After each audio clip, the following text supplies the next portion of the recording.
Qui du PSG ou d'Arsenal aura le privilège ce samedi que de soulever la coupe aux grandes oreilles? Salut les gars, c'est Capia, bienvenue dans le pronostic de ce match au sommet entre les Gunners et les Parisiens. C'est le tout dernier match de la saison avant le début de la Coupe du Monde, ça va être magnifique. J'ai pris le temps d'analyser pas mal de choses, j'ai trouvé pas mal de statistiques intéressantes sur les deux équipes pour vous donner justement le pronostic le plus objectif possible. Mais avant d'entrer purement dans l'analyse, on va quand même parler d'enjeux et d'histoire. Et ce dont on est d'ores et déjà certain, c'est qu'en cas de succès, le Paris Saint-Germain pourrait faire un back-to-back complètement historique. Et oui, gagner 2 fois consécutivement la LDC, c'est pas quelque chose d'anodin. Effectivement, entre 2016 et 2018, le très grand Real Madrid de Zidane l'avait fait cette fois-ci à 3 reprises, mais avant ça, il faut remonter en 89-90. Et c'était évidemment ce Milan-là, celui d'Ancelotti, Van Basten, Baresi, Maldini, Gullit, etc., etc. Tout ça pour dire que ce serait quand même un exploit retentissant.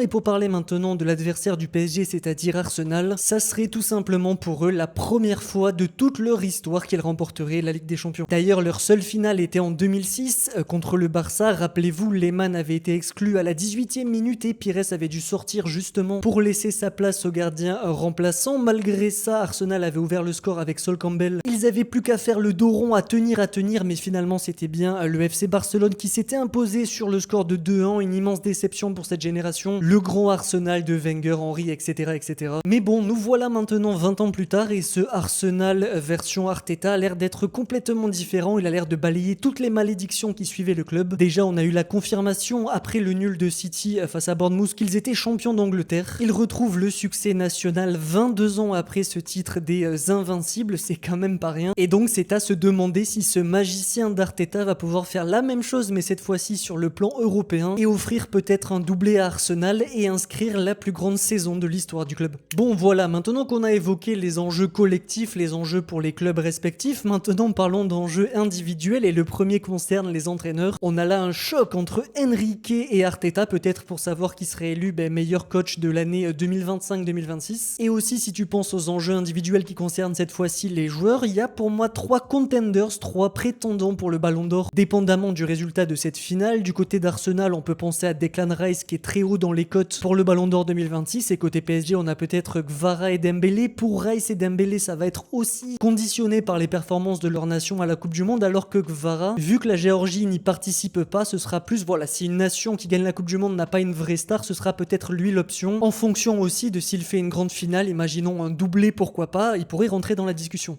Bon, et avant de continuer dans l'analyse, si t'as envie de soutenir ma chaîne, n'oublie pas de liker cette vidéo, mais surtout de t'abonner, merci beaucoup. Ok les gars, on a terminé sur la partie enjeu et vous comprenez qu'ils sont colossaux, il y a une page d'histoire qui va s'écrire ce samedi, mais maintenant faisons une petite revue d'effectifs et essayons de trouver les 2 11 de départ que vont aligner les deux coachs. Déjà côté PSG, on avait eu la blessure d'Hakimi suite au match aller face au Bayern, on sait maintenant qu'il sera titulaire, qu'il est de retour à l'entraînement, donc pas de soucis. Et donc hormis l'absence de Chevalier, mais c'est qu'un second gardien, c'est pas très grave, eh bien le PSG a à sa disposition tous ses joueurs, donc on peut imaginer un 11 avec en gros les 10 joueurs habituels que sont Safonov, Mendes, Pacho, Marquinhos, Hakimi, Vitinha, Neves et le trio offensif Doué, Dembélé, Kvaratskhelia sans surprise. Maintenant le seul joueur, le seul endroit où il y a un doute, c'est pour ce troisième milieu et Enrique va devoir trancher entre Fabian Ruiz et Zaïre Emery. Et en fait c'est assez difficile de trancher tant ces deux gars-là ont des profils vraiment différents, quasiment opposés. Je vous ai mis ici quelques statistiques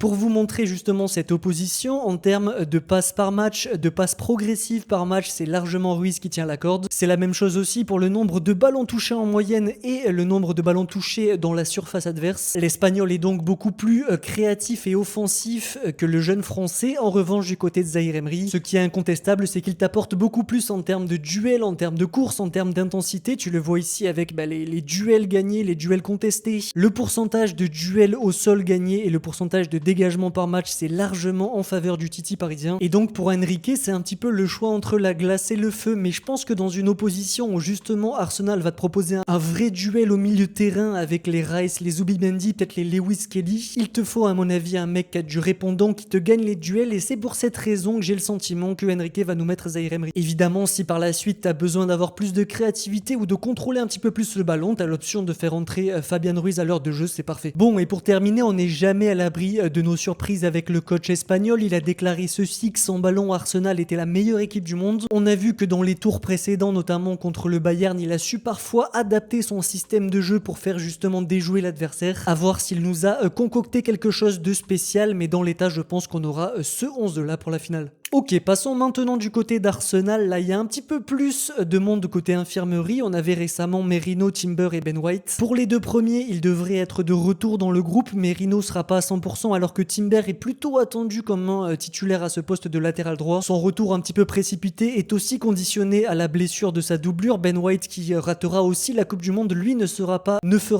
part de la finale face au PSG. Et donc avec tout ça en tête et aussi les dernières dynamiques, les dernières confrontations d'Arsenal, j'imagine que ce sera plutôt ce 11 là. Il y a 7 joueurs dont je suis certain à 100% et 4 joueurs dont j'ai des doutes. On va parler des certitudes déjà. Du côté de la défense, on a Raya, Gabriel, Saliba, Timber. Au milieu de terrain, évidemment Rice, et sur les côtés Saka à droite et je pense Trossard à gauche. Il a souvent été préféré récemment à Martinelli, c'est lui qui tient vraiment la corde à ce poste très précis. Maintenant pour les 4 incertitudes, déjà à gauche ça va se jouer soit entre Calafiori, soit entre Piero Hincapié. Je pense que c'est plutôt l'Italien qui a l'avantage sur les derniers matchs. Ensuite en rôle de neuf, ça se joue entre Gyökeres et Havertz. C'est plutôt Gyökeres qui a joué contre l'Atlético, et maintenant en milieu de terrain c'est là où c'est le plus compliqué. Si on se base sur la confiance récente, l'état de forme récent, je pense que Lewis Kelly et Eze sont ceux qui ont un petit avantage, le plus de chances de démarrer. En revanche, t'as quand même des pointures sur le banc. On peut penser à Odegaard, on peut penser à Zubimendi, et donc pas certain de ce qu'Arteta a en tête, de ce qu'Arteta a préparé pour cette finale. On peut avoir à la place de Eze, Gyökeres par exemple, ou de garde Havertz, ça me choquerait pas du tout. Et même si vous avez l'esprit un petit peu farfelu, peut-être imaginez aussi Martinelli prendre le rôle de Trossard, et ce justement pour exploiter une des faiblesses du PSG, c'est que ce couloir droit incarné par Hakimi a souvent des petites failles défensives, et à l'image d'un Luis Diaz dans le PSG contre Bayern qui avait été souvent en individuel face à Marquinhos, ça peut être vraiment pas mal d'avoir un ailier très véloce, très rapide, qui pourrait justement mettre en difficulté l'expérimenté défenseur brésilien. Bref, voilà, comme vous l'avez compris, il y a beaucoup plus de doutes dans le 11 d'Arsenal que celui du PSG. Maintenant, pour évoquer les possibilités qu'auront les deux entraîneurs pour faire rentrer des joueurs, peut-être pour faire basculer la rencontre avec un changement, je pense qu'on a là deux bancs extrêmement solides. Du côté d'Arsenal, comme on l'a dit, Martinelli, t'as du Madueke, Havertz, Zubimendi, Odegaard et Hincapié. J'ai même pas évoqué Merino et Mosquera, mais en gros, c'est assez monstrueux. Du côté du PSG aussi, c'est pas mal avec du Barcola, Ramos, Mayulu. Comme on l'a dit, au milieu de terrain, t'as Fabian Ruiz et peut-être Beraldo qui peut être intégré dans ce milieu, t'as Hernandez comme option défensive. Également, tu peux penser à des Mbaye pour te dynamiter un petit peu les côtés, peut-être à un Kangidli. En tout cas, les deux coachs auront des armes sur leur banc. Voilà, maintenant qu'on a élucidé un petit peu les 11 de départ, est-ce qu'on va assister à un duel de style? Et oui, à l'inverse du Bayern PSG où c'était quand même les deux équipes les plus offensives, en tout cas les deux équipes qui marquent le plus de buts par match en Ligue des Champions, deux équipes aussi qui aiment avoir le ballon, qui aiment avoir la possession. Vous voyez qu'avec Arsenal, c'est un style un petit peu différent de celui du PSG ou du Bayern. On a une équipe qui fait clairement pas partie des meilleures attaques de cette compétition et qui a pas forcément vocation non plus à avoir un gros volume de possession dans les matchs. En revanche, ce qu'ils perdent dans leur animation offensive, ils le gagnent justement dans leur animation défensive. Ces chiffres sont monstrueux. Arsenal est de très très loin l'équipe qui encaisse le moins de buts par match en Ligue des Champions. On parle de 0,4 buts encaissés par match. C'est en gros un but de moins que le PSG, que le Bayern, que le Real Madrid qui sont à 1,4. C'est titanesque les gars. Et donc on a un petit peu ce duel entre la glace et le feu. La glace étant la défense d'Arsenal et le feu l'attaque du PSG.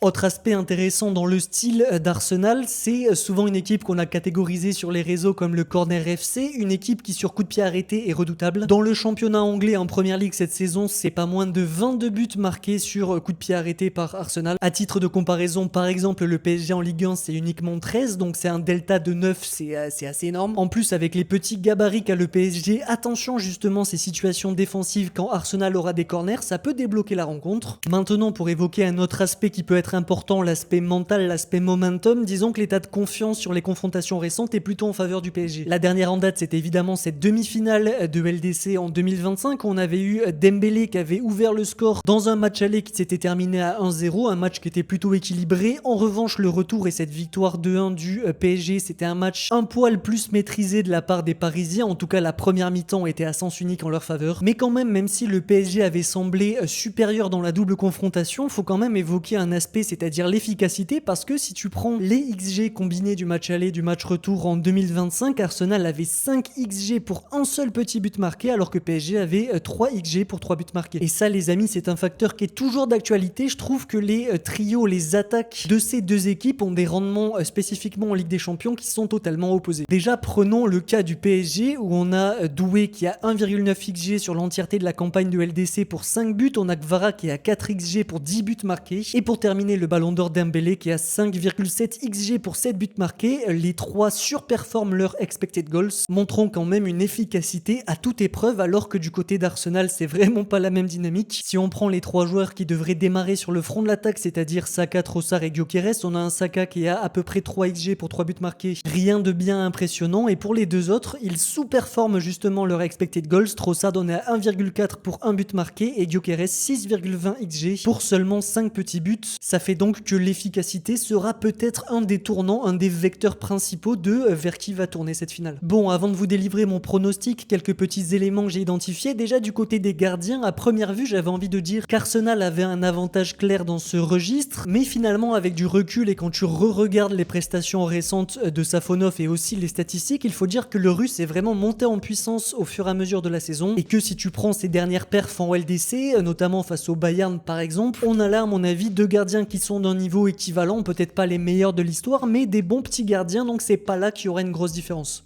Ok, dernier petit point dont j'ai envie de parler, c'est la capacité d'adaptation qu'a eu Luis Enrique dans les diverses campagnes de LDC du PSG ces 2 dernières années. On sait qu'il prépare sûrement un plan pour faire déjouer Arsenal, leur laisser, je pense, le ballon, une situation dans laquelle ils sont pas forcément confortables. On avait vu par exemple dans le match retour face au Bayern un PSG qui avait demandé à Safonov de dégager directement en touche sur le côté d'Olysée, justement pour augmenter la densité de joueurs sur ce côté droit bavarois, afin de faire baisser considérablement l'impact du français sur le jeu de son équipe. C'était une manœuvre très intelligente de la part d'Enrique. Il y avait aussi eu le rôle de Désiré Doué dans la double confrontation, qui avait un placement sur le front de l'attaque extrêmement libre. Il venait souvent apporter justement le surnombre sur ce côté gauche, et en fait il y avait un espèce de jeu triangulaire entre lui, Kvara et le troisième milieu, souvent Zaïre Emery. C'est d'ailleurs de là que sont venus pas mal des buts parisiens, notamment l'égalisation lors du match aller avec cette magnifique passe pour Kvara qui a ensuite fait le taf et mis cet enroulé du pied droit tout simplement magnifique. Et donc tout naturellement, avec les deux excellents coachs que sont Arteta et Enrique, on s'attend quand même à un duel tactique. Et au-delà d'avoir ce round d'observation qui va sûrement durer quelques minutes, je pense qu'il y a une donnée très importante, primordiale même dans le scénario du match, c'est qui va être l'équipe qui va mettre le premier but. Déjà, si c'est Arsenal, s'ils viennent te planter sur corner comme ça à la 25e minute, tu sais que tu tombes dans leur confort absolu. Ils vont commencer à se recroqueviller, commencer à jouer très défensif, bloc bas et jouer les contres. Et là, tu vas vraiment galérer à percer le coffre-fort des Gunners. D'ailleurs, je suis allé checker sur l'entièreté de la saison 2025-2026, toute compétition confondue. Il n'y a qu'une seule fois où Arsenal s'est incliné après avoir ouvert le score, et c'était en janvier 2026 dans ce match un petit peu foufou face à Manchester United, mais le reste du temps, quand Arsenal met le premier but, Arsenal gagne ou fait match nul.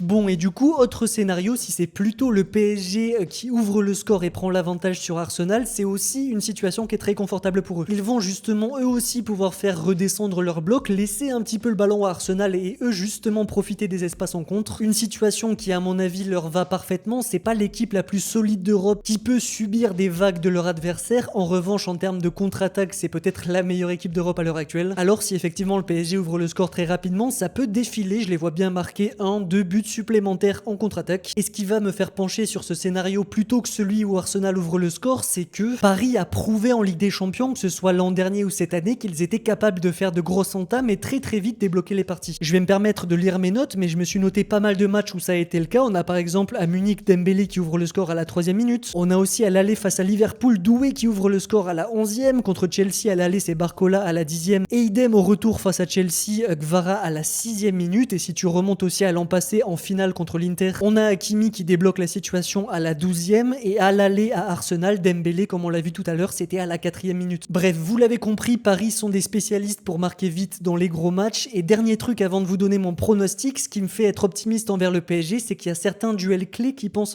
en leur faveur. Déjà, leur leader offensif, leur numéro 9, faux numéro 9, il y a quand même un immense écart entre Dembélé et un Gyökeres qui est pas forcément en confiance. En plus de ça, le joueur star offensif d'Arsenal, c'est Saka, et il a quand même en face un client, Nuno Mendes, qui est le spécialiste pour justement museler les très bons ailiers droits. On l'a vu à nombreuses reprises contre Olysée, contre Yamal, etc., etc. Et pour terminer, du côté Paris, le mec le plus en forme sur son côté gauche, c'est Kvara, qui est monstrueux, et il aura en face un mec à court de rythme, un Timber qui revient à peine de blessure, et je sais pas s'il va pouvoir tenir sur la durée avec un Géorgien qui va l'harceler sans relâche. Bref, voilà, il est temps de vous donner ma vision du match, mon pronostic. Je pense effectivement que le PSG va marquer le premier but pour toutes les raisons qu'on a évoquées. Je pense aussi que dans une configuration où ils auront de l'espace en contre, ils vont très rapidement mettre aussi le deuxième, peut-être un 2-0 à la mi-temps en leur faveur. En revanche, je vois bien Arsenal avoir un gros temps fort en deuxième mi-temps et venir mettre ce but du 2-1. Derrière, ils vont pousser pour essayer d'égaliser, mais ils vont se faire planter en contre-attaque par un Barcola qui sortira à peine du banc et aura des jambes fraîches face à un Timber peut-être qui sera totalement cramé, et donc je vois une victoire sur le score de 3-1 des Parisiens qui ferait effectivement un back-to-back dans cette compétition. Dans tous les cas, j'espère que cette vidéo vous a plu. N'oubliez pas le like et l'abonnement avant de partir. Dites-moi aussi en commentaire votre pronostic sur ce match. Il me reste plus qu'à te souhaiter de te régaler samedi devant ce PSG Arsenal. C'était Capia, gros bisous.